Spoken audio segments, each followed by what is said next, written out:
some of the machinery here back from 1912. I mean, you look at that, that's tooling within itself, like the ability of the people that did the designs to then make those machines. I mean, it just keeps on going, Tom. Right, and one of the stories that Henry Ford wanted to tell when he built this museum is well, first of all, the museum is about ordinary people and how some of the ordinary people have done extraordinary things and changed the world.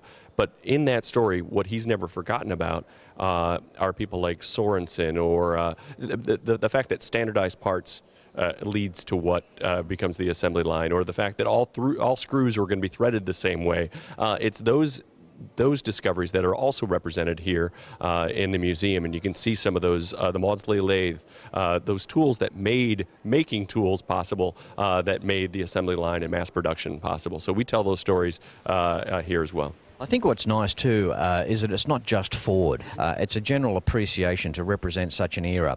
We've got McDonald's there. We've got the promotion of hamburgers, 160 million hamburgers sold.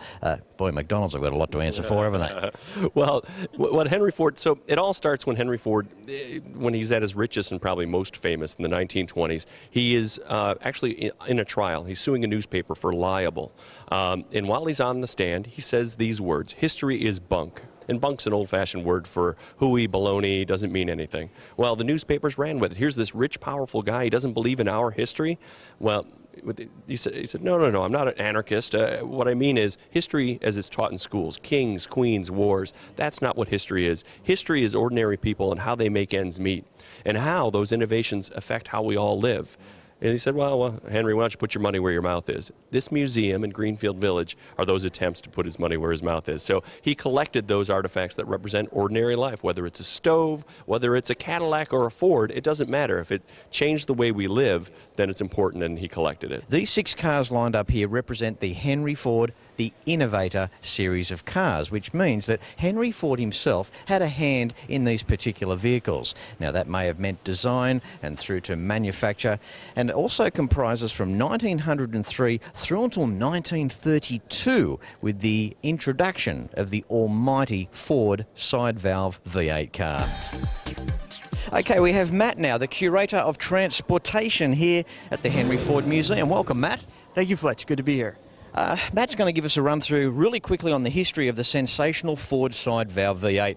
When we talk early V8s, we don't get earlier than this. No, this is one of the earliest Ford V8 castings, and the Ford V8 really was a revolutionary engine at the time it was introduced in 1932. There was a period of sort of cylinder wars going on. Chevrolet had introduced a 6, which was bigger than Ford's 4, so rather than answering with its own 6, Henry Ford wanted to go all the way and introduce a V8. And the real revolution here is that it was cast all as a single block rather than individual parts with the crankcase and the cylinders, and that helped reduce the cost in producing it, which allowed him to offer the engine in a small-priced car, or a low-priced car. So really changed the way things were done. It's amazing he had the ability to think, to bolt 2 4-cylinder engines together, basically. Yeah, exactly, and it really was a fantastic process too, following them as they were trying to create these engines. In fact, some of the development they did here at the museum complex, it was a good place away from the factory where they could set up a shop, not be disturbed, and kind of keep some of the research hidden until they got the work done. Must have been incredible times, interesting times. Matt, tell us some of the applications in different devices and machinery where the Ford side valve was used. Yeah, the Ford side valve was used in all of Ford's vehicles right up through 1953. An incredibly reliable engine with a long life period to it. The problem was things got along, horsepower got larger and larger in these cars, and you could only bore out the V8 so much before the cylinder walls just got like paper. So Ford eventually moved to the Y-block engine instead in 1954 with that model line. So it was a good engine, though, and still remembered as one of the very best engines of the 20th century, really. It's amazing, too, when you look at the valve, the size of the valves, the intake and exhaust, both the same size. Yeah, exactly right. It's really strange for us to look at it today and see those kinds of things, but that's the way they were built back then. So. They had the basic principle of how it worked, and they just evolved from there. Matt, thank you so much for your time. You know, guys like this you could talk to for hours. Thank you so much, Matt. Thank you, Fletch. During the 1940s, Ford was starting to experience some financial difficulties, so much to the point that Henry Ford had to recall his grandson from military service to return to help save the company. On his return, he gathered a group of guys together, and they were known as the Whiz Kids. The famous 1949 Ford, the single spinner. This was the model that helped save Ford. It literally turned the company right back around.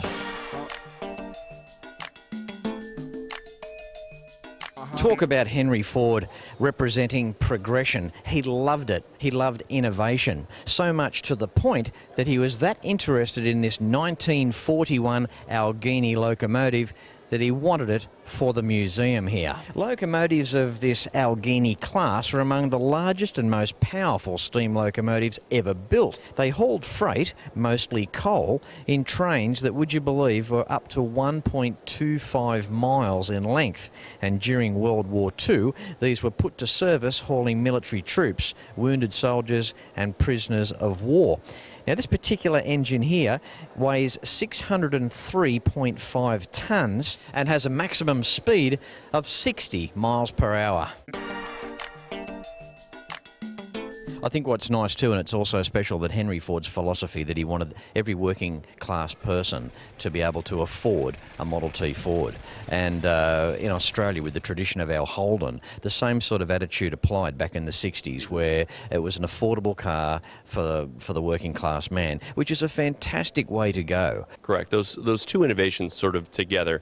One innovation is more of a social one, which is the $5 workday, which here in the United States, that doubled what an unskilled laborer was making. So it gave them the buying power. And the second was, 1908, when the first Model T comes out, it's $850. He brings that price down to around $300, depending on what model you're looking at. That's tremendous. That's at a time when the competitors are still selling for $850. So not only does he pay more, standardizes the 8-hour workday here in the United States, but he also gives the ability, the time to drive it, and the ability to buy the car also. So he essentially builds a market, and it creates a great migration into cities, really all over the world. Because remember, Model Ts were assembled on every continent except for Antarctica. That's incredible. What an incredible man. I'm enjoying this talk with Tom. Don't go anywhere. We're going to be back very soon with more Henry Ford Museum after the break. Thanks, Tom. Thank you.